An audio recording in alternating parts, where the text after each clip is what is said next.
Iran, Israel, America युद्धामुळे अवघे जग वेठीस धरले गेले आहे। नैसर्गिक गॅस पासून ते इंधन पुरवठ्यावर मोठा परिणाम झाला आहे।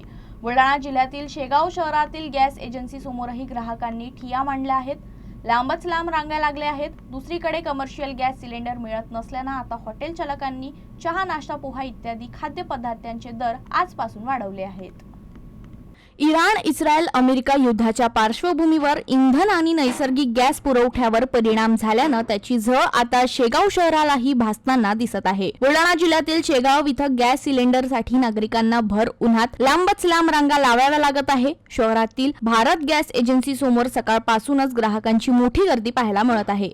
सिलेंडर मिळणार नाही या भीतीने नागरिकांनी एजन्सीकडे धाव घेतली असून अनेक जण आपली कामं बाजूला ठेवून रांगेत उभे असल्याचं चित्र आहे। दुसरीकडे कमर्शियल गॅस सिलेंडरचा तुटवडा जाणवत असल्यानं हॉटेल चालकांनी चहा, नाश्ता, पोहे यासारख्या पदार्थांचा दरात वाढ केली आहे, तर काही छोट्या हॉटेल चालकांना सिलेंडर अभावी दुकानं बंद ठेवावी लागल्याचंही समोर आलं आहे। दरम्यान घाबरून जाऊ नये, सर्वांना घरगुती गॅस उपलब्ध करून देण्याचा प्रयत्न सुरू असल्याचं महसूल प्रशासनानं सांगितलं आहे।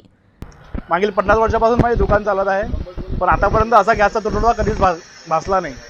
कमर्शियल सिलेंडर मिळत नाही आहे। एजन्सीवाले अतिरिक्त पैसे मागत आहेत। 400-500 रुपये वर देऊन सुद्धा गॅस अवेलेबल होत नाही आहे। आता एका दिवसाचा स्टॉक आहे फक्त माझ्याकडे। उद्यापासून दुकान माझी बंद करण्यात म्हणजे करावी लागेल, कारण की गॅसच नाही आहे तर चहा वगैरे हे कसं बनणार। आणि माझ्या दुकानावर 7 लेबर आहेत, म्हणजे 7 परिवार माझ्या दुकानावर चालत आहेत। तरीसुद्धा सरकारने याच्यावर काहीतरी ऑप्शन काढावं